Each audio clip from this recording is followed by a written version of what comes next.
Hi guys, welcome to my garden. I'm going to continue on from where that last video left off. So we're going to be looking at general relativity in a little bit more detail today. Basically just going to be kind of posing some questions, getting you guys to think, maybe trying to kind of get some explanations out of you as to kind of how something works, hence why we're out the back at the moment.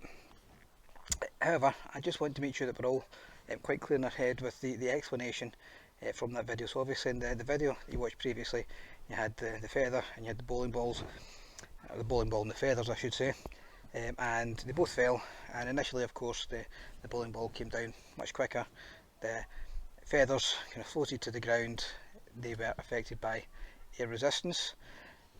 However, when they removed the air from the vacuum chamber, obviously they both fell at exactly the same rate, both hit the ground at exactly the same time.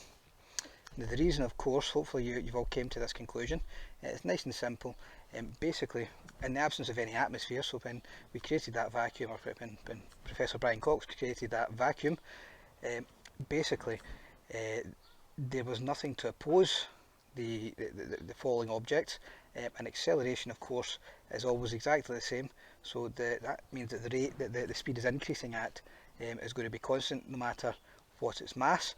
So it's always going to accelerate downwards at 9.8 metres per second, presuming of course, metres per second squared I should say, presuming of course that we are here on Earth. Now, what I want to do now is I want to ask you a question. I have here a tube, okay, it's a pipe basically, so it's a kind of a PVC pipe, and attached to the end I've just got two bottles with a little bit of water in each, okay, so it's kind of weighing down either end. Now, my question to you at this point in time would be, why is the pipe shaped this way? I'd like you to maybe pause the video and get the explanation clear in your head. You probably think straight off the bat that that's obvious. I want you just to take a couple of minutes just to get your thoughts straight. Think about all the kind of parts of what we've got in front of us here, and then once you're ready you can restart the video.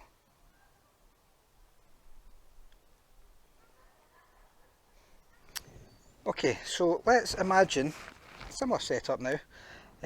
Pipe with the two bottles on either end, or some sort of masses on either end, out in deep space, attached in a spaceship, much like this is attached to my hand here. Okay, so it's attached to the spaceship. Okay, spaceship isn't accelerating, so it's either standing still or moving at a constant speed.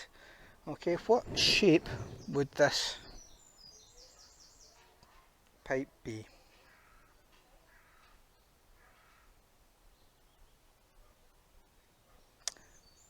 Of course, if it's either not moving or moving at a constant speed, there's no acceleration and not going to be any forces involved, so it would be completely level. Hopefully we've all came to that conclusion. Okay, I'm going to show you something now. Let's have a look at what happens when we drop this pole. Okay, and I'm going to go up the ladders to do this. We'll have a little look at that, okay? Let's have a look at that again. Let's do this in slow motion this time.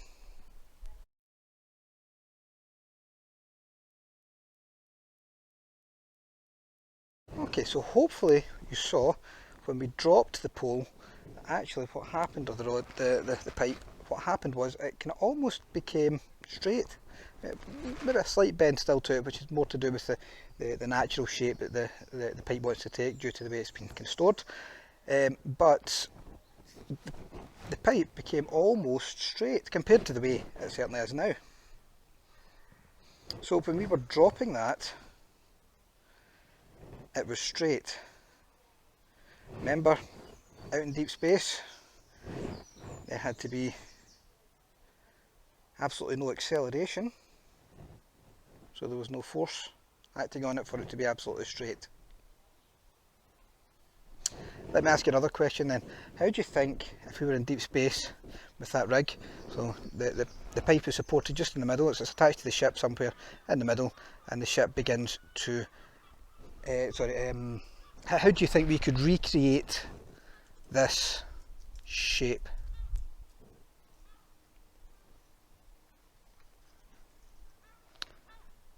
Well, hopefully you've kind of gone away and had a think about that. Do feel free to pause at this point if you do want some time to actually kind of give it some thought.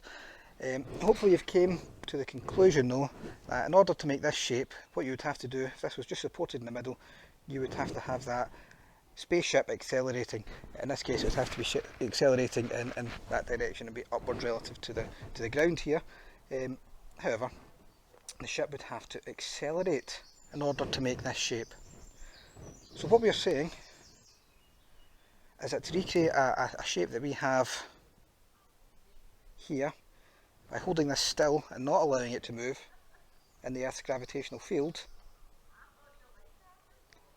we need to apply a force, we need to apply that acceleration in order to create the same force out in space. I'm going to leave you with that thought, okay? Next week we're going to come back, we're going to have a little look at this in a little bit more detail. I've got some slides that we'll have a look at, which were adapted from materials which came from the Perimeter Institute in Canada. So we'll have a look at those slides and we'll see if we can't get our head round what we have been looking at today. Okay. In the meantime, guys, keep yourself safe and hopefully we'll get to see each other soon.